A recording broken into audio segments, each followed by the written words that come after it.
For years, there's been this strange whisper going around Canadian boardrooms, long before anyone in the public really heard about it. It was a warning, shared kind of quietly, about a threat that wasn't coming from outside the country, but from deep within.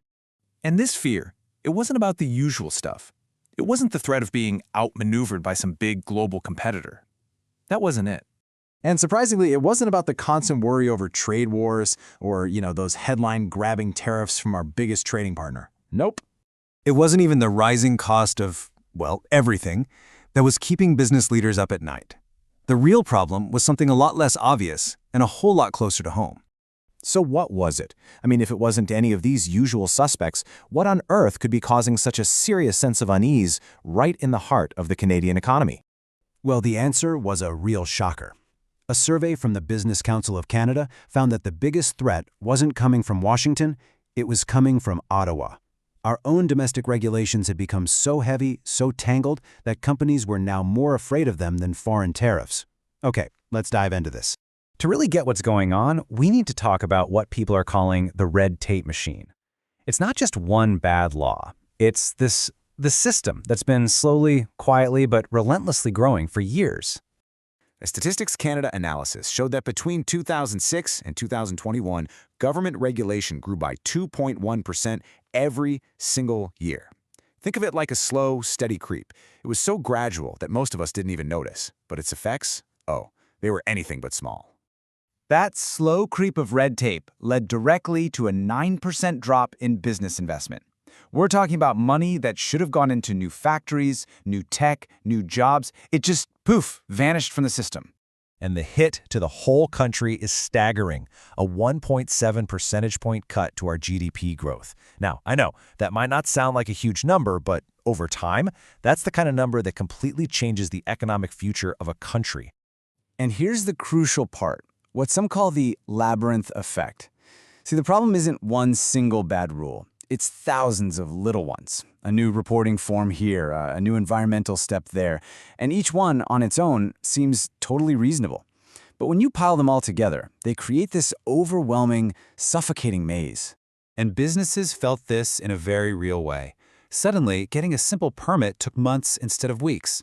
The cost of just trying to follow all the rules skyrocketed.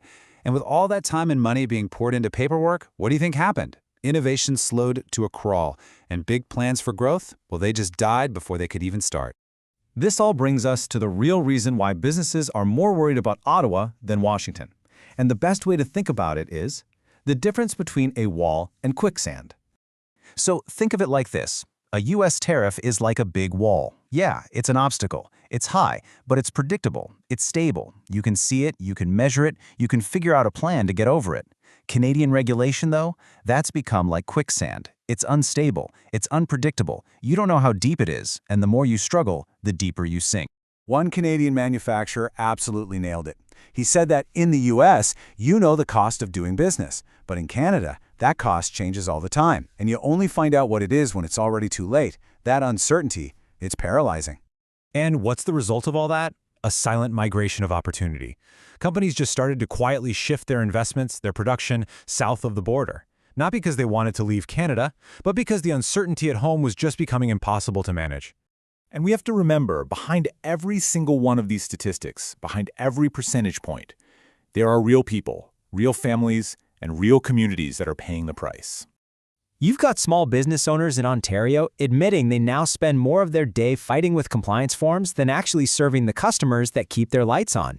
We hear these stories of brilliant tech startups in Vancouver, the future of our economy, burning through all of their investors' money, just waiting for government approvals that never came in time. And it's not just startups. You have established businesses, like a manufacturing plant in Quebec, that just had to conclude the regulatory burden was unsustainable.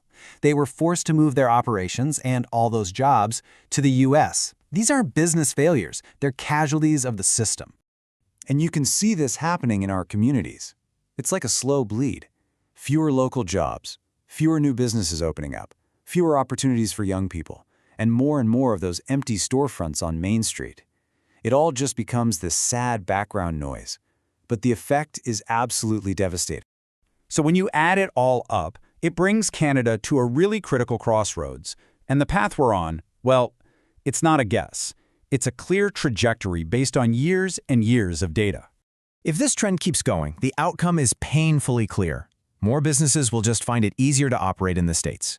Fewer entrepreneurs are going to take the risk of starting here. Our national productivity and ultimately the wages of everyday people will continue to fall behind. In our country, we're going to lose our competitive edge in the world. So the most important thing to remember is that this threat, it isn't some loud, dramatic crisis. It's not a foreign enemy. It's quiet. It's homegrown. It's this systemic drag, this shadow that is silently following every single business in Canada. But here's the thing. The final chapter of this story, it hasn't been written yet. This trajectory can be changed. And that leaves all of us with one really powerful question. Who is going to write what comes next?